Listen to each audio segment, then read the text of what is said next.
I wanted to test out this new camera angle thing that I figured out because I only have my itty bitty netbook. I'll show you. So I only have this little tiny computer right now because mine is out of commission. So I thought I'd test out this new setup I have, and I'm going to do it with a tiny little tutorial. I had a question about how I got this effect over here on this journal page, and it's really, really easy, and it doesn't take, it's a lot of fun, but something that I found out. So you can see I have a lot of spray. This is all like spray wash and stuff like that in here. And here's some more, and this is watercolor. So let's find a blank page where we can work. So we'll work on here. This was fun. This is all fabric. This is actually embroidered onto the page, which was a lot of fun. But we're going to work over here.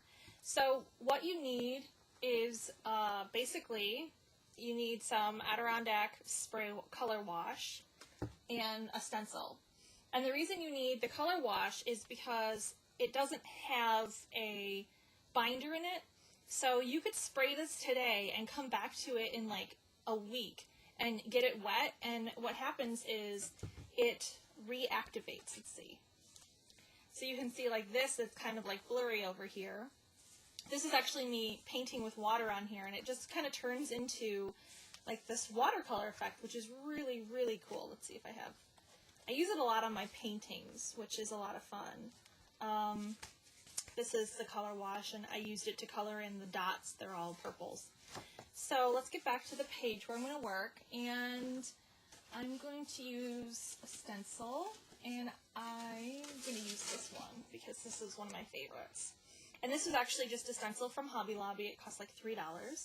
And I'm going to use the Wild Plum, and I think I'm going to kind of mask off the rest of the page because I just want to get the effect of the stencil on here. So I'm just going to find like random, you can see how messy my desk is, random pieces of paper. Here's an envelope, that'll work, to kind of mask it off because it can get all over the place, the ink. So we'll mask that off, and then just go like that. I'll pick these up. And I have a pile of my stencils. I don't take very good care of them. So I'm going to pick this up, but what I'm going to do really fast is I'm going to find another blank page in my journal and put it down. Because I love using the positive and negative. And this is something that I learned from Dina Wakely. She's kind of like the queen of spraying, I think. And, you know, I got to visit her studio, and she kind of showed me, you know, sprayings and having fun with that. And she has a video on it, too. That's pretty cool.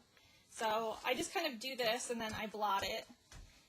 And this will become like part of a background on another page. But we're working with this here. So I'm just going to blot my image with a paper towel. There we go. And you can see it got like under part of that. So now I have my stencil, and I kind of want to color it in. So I basically just take just a brush, and it's just got water on it. It doesn't have any paint on it. And kind of pull that color in.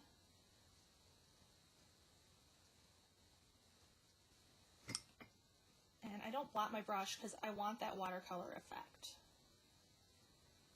So it's got a lot of water on the page.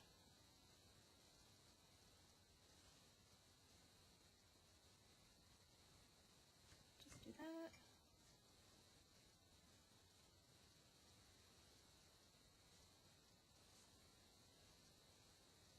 So there you can still see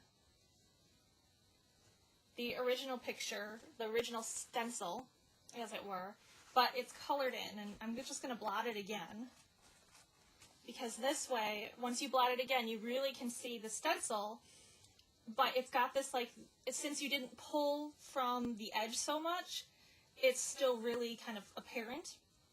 And then in the center, it's kind of like faded and colored in, and that's just really cool. And you can do that with any of the colors. I've got, you know, Stream and Butterscotch. And what's fun is if you don't wash your stencil, I'm just going to do this on a scrap piece of paper because it's really cool.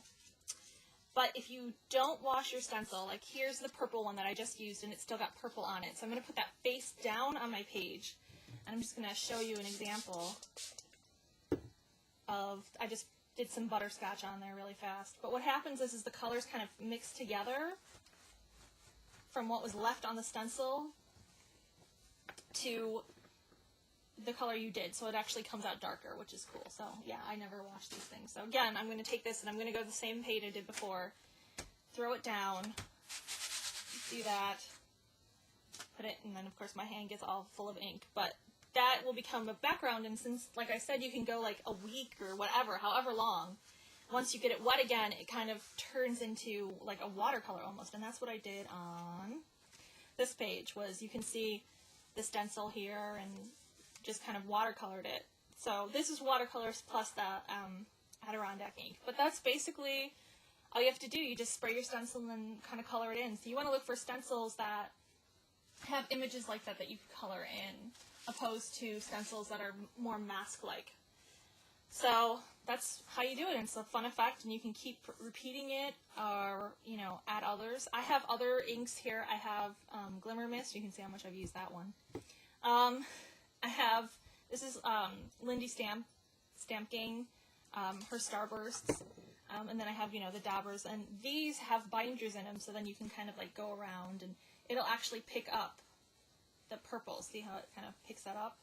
Because this has water in it. So, of course, it'll reactivate that. But you can do something like this. And then I'll just go in really fast. And before the ink dries, you can sometimes catch it. But do something like that and then kind of build a journal page around this. So I just wanted to do a quick one to see how this camera works, and it looks like I need to figure out the white balance for it because it's kind of orange, but that's just a little mini tutorial on that effect.